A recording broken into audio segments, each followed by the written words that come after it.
All right, welcome back to another episode of Ham Radio on the Go. And this video is going to be all about an update from the ARRL regarding the 900 megahertz attempted takeover by NextNav. And that's going to be today's topic. Thanks for watching. Let's get right to the video. Now, I did a video on this when this story first broke last year. I think it was August of 2024. I put out a video alerting everybody that this private company had petitioned the FCC to privatize the entire 900 megahertz band, not only from amateur radio operators, but from other commercial interests. It's like sharks eating sharks. And so they sent a proposal into the FCC requesting that the entire band be privatized under their control for their purposes. So let's get into the video. If you want to see the original one, take a look at it to get some background information. But that's basically it in a nutshell to catch you up to speed, that this company is petitioning the FCC to privatize the entire 900 megahertz band from other commercial interests as well as amateur radio operators. So I sounded the bell with a video saying that action is needed from amateur radio operators throughout the country to petition the FCC and make your comments known. They were accepting comments last year. But this is an update that came from the ARRL, so let's read it. It's an email. I'm an ARRL member. This is a letter that they sent out May 15, 2025, and it's your typical update from the ARRL. Usually it has a lot of feel-good stories. As you can see, 2025 Hamvention Day Zero article is in there, but right below it, that's the ARRL renews defense of the 902 to 928 megahertz band, and that's the article that we're going to take a look at for this video. Let me get down to it. There's the Dayton article, and there is the ARRL renews defense of the 902 to 928 megahertz amateur radio band. All right, let's get into the article a little bit. Let's discuss it. Let's shine some light on it. The ARRL in a recent filing encouraged the FCC to listen to industry stakeholders, not just amateur radio operators in the ARRL, but industry stakeholders that already have a share in the 900 megahertz band, about the detrimental impacts that proposed changes to the band would cause to current users, all current users. The FCC is considering a petition by the NextNav Incorporated, a licensee already in the 900 megahertz location and monitoring service, LMS, to reconfigure the entire 900 megahertz band to obtain more spectrum for itself. And that's where I came up with the sharks eating sharks, and replace the LMS with high-powered 5G cellular and related positioning, navigation, and timing PNT services that would supplement GPS. So they're looking to do a boost to the GPS system. And I'm no expert, but from what I understand, it is to give depth and location to GPS signals. Instead of just a two-dimensional, it will be a three-dimensional. That's the way I see it. If you know more, definitely comment below. The more knowledge we get on this topic, the better. The ARRL filed comments opposing NextNav's proposal in September of 2024.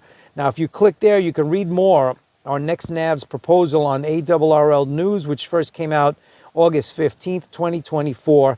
And you can read the initial ARRL response, which came out in September 12th, 2024. But in the recent ARRL latest findings, which is a PDF on the website, arrl.org, I suggest everybody go on the ARRL's website and check it out, was submitted on May 13, 2025. That's the update I'm talking about, by the association's Washington Council in response to an inquiry initiated by the Commission to consider more broadly ways to improve and harden GPS. The ARRL's response echoes concerns of many others and underscores the need to improve and harden the current GPS systems in a manner that doesn't impact radio amateurs and others in the use of the 902 to 928 megahertz band. The band supports an extraordinary number of unlicensed consumer devices used by consumers both inside and outside the United States, which radio amateurs already coexist. And ARRL strongly agrees with the many parties that point out in the record of this proceeding that working with its sister federal agencies on this issue, one of the Commission's primary goals should be to ensure that existing services already operating in the spectrum, such a spectrum crowded on a crowded 900 megahertz band. Most amateur radio operators don't understand that this band is packed with activity. It should not be disrupted by complementary PNT services. If equal or better means are available, it appears that the ARRL is taking a very smart approach and partnering up with these commercial entities that are also being threatened. And the enemy of my enemy is my friend, and they're partnering up with these commercial entities to put up a unified front, and I think that's a great idea. These devices coexist with amateur radio operations in a 902 to 928 megahertz band, but they, as well as amateur radio operations, would be displaced if a 5G-like PNT service was authorized to be used in this spectrum.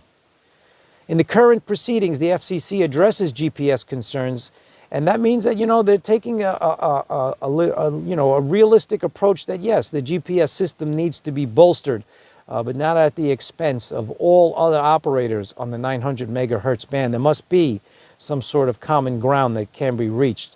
So once again, the ARRL, I think, is doing their primary function of defending the spectrum. Many out there, don't understand, don't appreciate the ARRL. I certainly do, and when it comes to spectrum defense, that is the number one thing that the ARRL represents, us amateur radio operators, so hats off to them for taking up this fight and to continue to push for spectrum protection. So that is the update. The article continues on. It's a very well-written article. I suggest you go on to the ARRL website, ARRL.org. Go on to the FCC website. Familiarize yourself with this very important issue, because if we lose the 900 megahertz band, it sets a precedent to lose other bands as well.